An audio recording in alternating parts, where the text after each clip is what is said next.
मुलांनो, आपण वेगवेगळ्या 4 ॲटॉमिक थिअरीज पाहिल्या, ज्यामधून वेगवेगळ्या सायंटिस्टनी ॲटमचं स्ट्रक्चर नेमकं कसं असलं पाहिजे हे नमूद केलं आणि त्यावरून आपल्याही लक्षात आलं असेल की ॲटॉमिक स्ट्रक्चर नेमकं कसं आहे.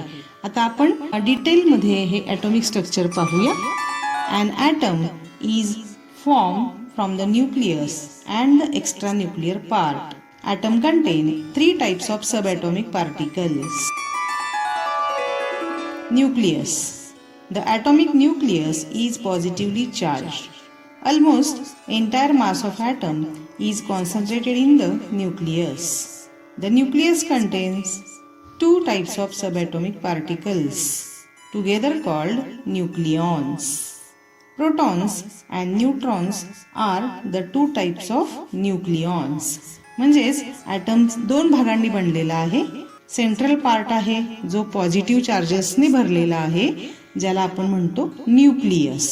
आणि या न्यूक्लियसमध्ये 2 प्रकारचे सब ॲटॉमिक पार्टिकल्स आपल्याला दिसतात. कोणते कोणते? Protons and neutrons. आणि हे दोन्हीही सब ॲटॉमिक पार्टिकल्स न्यूक्लियसमध्ये असल्यामुळं त्यांना एक वेगळं नाव दिलेलं आहे, ज्याला म्हटलंय न्यूक्लियॉन्स. म्हणजे protons and neutrons are together called as nucleons.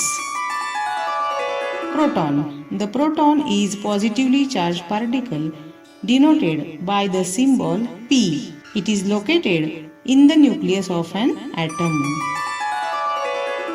Neutron.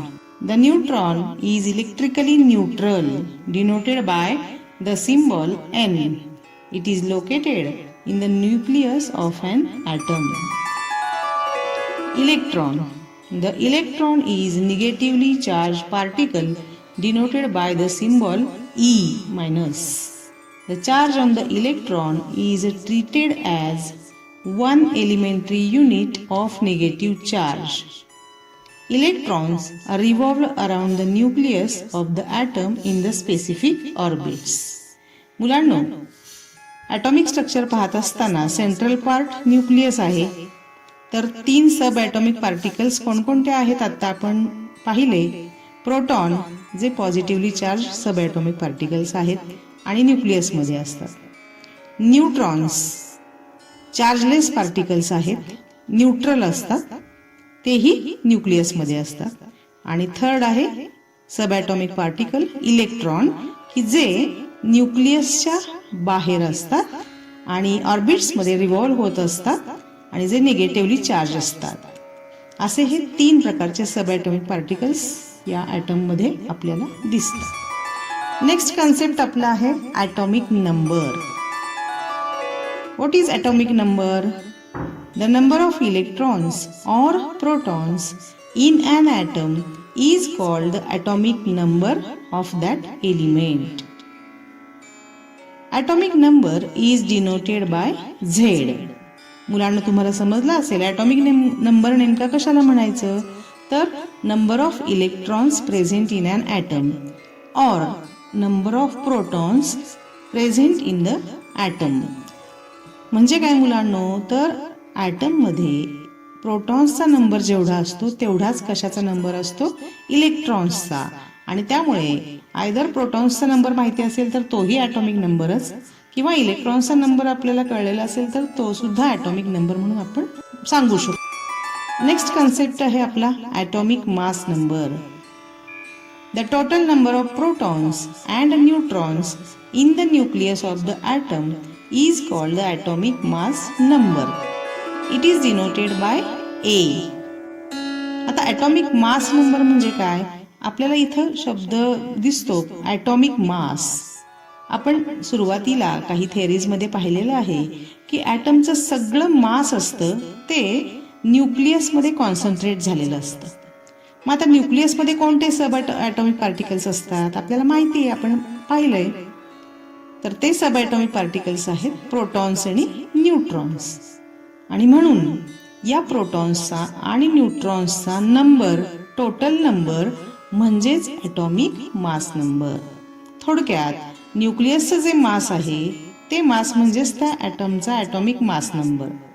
मग न्यूक्लियसमध्ये कोण कोण असतं तर प्रोटॉन्स अँड न्यूट्रॉन्स. आणि म्हणून ॲटॉमिक मास नंबरची डेफिनेशन इथं केलेली आहे, the total number of protons and neutrons, and it is denoted by A. त्यानंतर आपण पाहणार आहोत distribution of electron. Electrons revolve in stable shells. These shells have a definite energy. The shell nearest to the nucleus is called the first shell. The next shell is second shell. And a symbol N is used for ordinal number of shell. The shells are referred to by the symbols K, L, M, N, dash dash dash. The maximum number of electron in a shell can obtain by the formula 2n square. N is a ordinal number, that is first shell, second shell, third shell, that is N. Our next concept is electronic configuration of elements.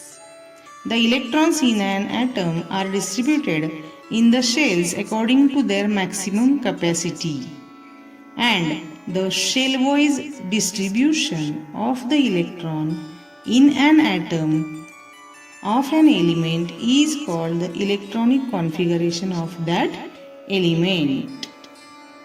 म्हणजेच electrons हे एकाच शेलमध्ये नसतात, तर ते distribute झालेले असतात.